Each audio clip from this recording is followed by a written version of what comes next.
За энэ удаагийн хэвлэлийн эрхчлөөний тухай хуулиар бидний гол зохицуулах гэдэг харилцаа яг энэ редакцтай бас хариуцлагатай сэтгүүл зүйн мэрэгжлийн үйл ажиллагаа явуулдаг сэтгүүлчдийн эрх зүйн байдлыг бид нар тодорхойлж хамгаалах энэ чиглэлээр л бид нар боловсруулсан. Өөрөөр хэлбэл одоо ингээд энэ хуулийн төслийг боловсруулж хэлэлцүүлэх явцад маш их хөндөгцсөн асуудал бол жишээлбэл яг таны саяны хэлсэн асуудлыг манай хэлэлцүүлгийн үеэр манай нэр сэтгүүлч Ганц Шимэггүй тавьж ирсэн. Тэгэхээр нэг ялгаатай тал нь юу юм бэ гэхээр хэдийгээр олон дагагчтай, хэдэн зуун мянган дагагчтай, олон дагагчтай ч гэсэн тэр фэйсбүүкээр, сошиал платформудаар инфлюенсер хийгээд бусдад нөлөөлж байгаа хүмүүс бол бусад хууль тогтоомжийн хүрээнд үйл ажиллагаанд зохицуулагдъя. Харин яг сэтгүүл зүйн мэрэгжлийн үйл ажиллагаа явуулж байгаа энэ хүмүүсийнхээ эрх зүйн статусыг бид нар нэг өөр үзье.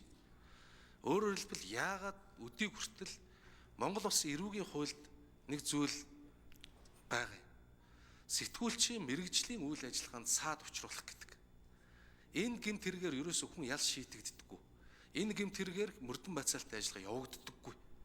Гэхдээ тэгээд өнгөрсөн энэ он жилүүдэд өнгөрсөн 20-30 жилийн хугацаанд сэтгүүлчийн мэрэгжлийн үйл ажиллагаанд хинч саад учруулаагүй мó гэдэг асуудал гарч ирж байгаа. Харамсалтай маш олон ийм саад учруулсан үйлдэлүүд байсан. Гэтэл сэтгүүл зүйн мэрэгжлийн үйл ажиллагаа гэж юу юм бэ гэдэг нь тодорхойгүй байсан учраас бас яг сэтгүүлч гэж хэнийг хэлэх юм бэ гэдэг нь тодорхойгүй байсан учраас ийм үр дагавар үүсээд ийна гэд бид энэ хуулийнхаа хүрээнд энэ хуулийнхаа төслөөр сэтгүүл зүйн үйл ажиллагаа гэдэг нь олон нийтэд мэдээлэл хүргэх зорилгоор мэдээлэл хаах, эрен сурвалжлах, олж авах, цуглуулах, боловсруулах, нягтлах, агуулга бүтээх ажиллагаа явуулсны үндсэн дээр хэвлэл мэдээллийн хэрэгслээр нийтлэх, нэвтрүүлэх, түгээх мэрэгжлийн үйл ажиллагааг ойлгоно гэж. За сэтгүүлч гэдэг нь яг саяын үйл ажиллагааг хэвлэл мэдээллийн байгууллагын редакцид хамааран орон тооны болон орон тооны бус байдлаар эсвэл бие даасан чөлөөт байдлаар гүйцэтгэж байгаа хүнийг гэж. Өөрөөр хэлбэл бид нар хэвлэлийн эрхчлөөний тухай хуулиар холбогдох статусын зохицуулаад зарим нэг зүйлийг хамгаалаад хариуцлагажвал ингэснийхээ дараа заавал хамгаалах ёстой.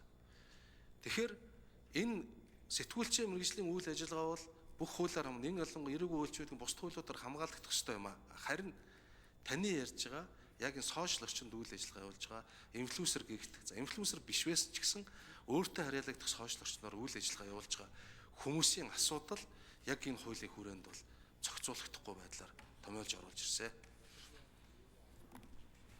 За цагаан хүн эдрэх шүү тодруулжсоё. Тий, хэвлэл мэдээллийн байгууллагын нэр хүндийн асуудал бас энэтэй шууд холбогдох юм болов уу гэж ингэж боддог. Тийм учраас одоо яг энэ нэг телевиз, энэ сэтгүүл, энэ сонин, энэ үүдэнд байгаа энэ редакцтай сайтууд эднэр бол ямар ч асуудалгүй шүү дээ. Бүгд хэлсэн ярьсандаа одоо хариуцлага хүлээнэ гэдгээ ухамсарласан тийм мэрэгжлийн одоо хүмүүс байгаа байхгүй. А нөгөө талдаа би сэтгүүлч юмаа гэдэг нэг хаяг нээсэн нэг нөхөр одоо гүгээд байгаа. Тэр асуудал чинь магадгүй сэтгүүл зүйн нэр хүндэд ч бас нөлөөлөд байгаа юм шиг харагдаад хараа хэрүүлэх юм биш үү. Тийм учраас энэ тал дээрээ ч үгсэн бас нэг анхаарад явах зүйтэй байх. Энэ хуулийг бол үзэл баримтлалын хувьд бол хилцхийн дэмжиж байгаа. Тэгээ одоо энэ дөрөв төсөглөл улмал бэхжих ёстой. Бас тодорхой хэмжээнд үүргээ биелүүлдэг гэж ингэж боддог. Харин энэ хуулийг хилцэх явцад одоо тэгээд өшөө юмнууд нэлээд тодорхой болох байлгүй. Миний саяны хэлсэн зүйлийн агуулгыг та бас хууль зүйн дотоод хэргийн сайдын хувьд бас бодорой л гэж ингэж хэлье. Баярлалаа. Алтан